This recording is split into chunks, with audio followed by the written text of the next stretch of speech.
బాలినేనికి check పెట్టేశారా? ఉమ్మడి ప్రకాశం జిల్లాలో Ongole MLA Balineni Srinivasa Reddy అత్యంత శక్తివంతుడు.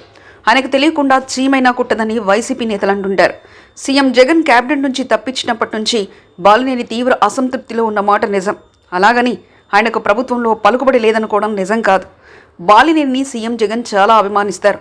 అందుకే బాలినేని ఎన్నోసార్లు ప్రభుత్వానికి, పార్టీకి నష్టం వచ్చేలా మాట్లాడినా ఎలాంటి చర్యలు తీసుకోలేదన్న మాట వాస్తవం. ఈ నేపథ్యంలో బాలినేని పొలిటికల్ పవర్కు చెక్ పట్టే పవర్ ఒకటి కొత్తగా వచ్చినట్లు ప్రకాశం జిల్లాలో చర్చ జరుగుతుంది. ఆ పవర్ ఎవరు అనే ఆరా తీయడం ఎక్కువైంది.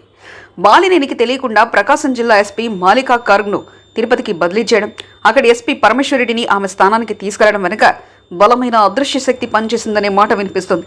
ఈ బదిలీలపై బాలినేని తీవ్ర స్థాయిలో ఫైర్ అవుతున్నారనే సమాచారం. ఇలాగైతే రాజకీయాల్లో తాము ఉండాలా వద్దా అని వైసీపీ పెద్దల్ని ప్రశ్నించినట్లు సమాచారం.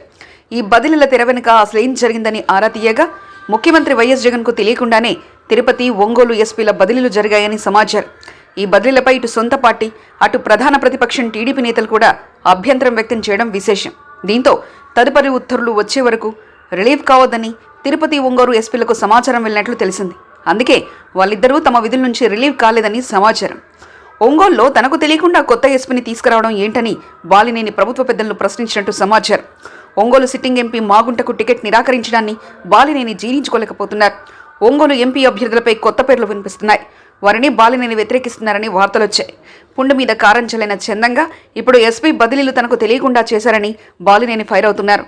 రానున్న రోజుల్లో ప్రకాశం జిల్లా రాజకీయాలు ఎలా ఉంటాయో తాజా పరిణామాలు జస్ట్ ట్రైల్ మాత్రమే. అసలు సినిమా వేరే లెవెల్లో ఉంటుందని ట్రైలరే చెప్తుందని నెటిజన్లు సెటర్లు విసురుతున్నారు. మరిన్ని కథనాల కోసం సబ్స్క్రైబ్ చేసుకోండి మీ అక్షర శిల్పం.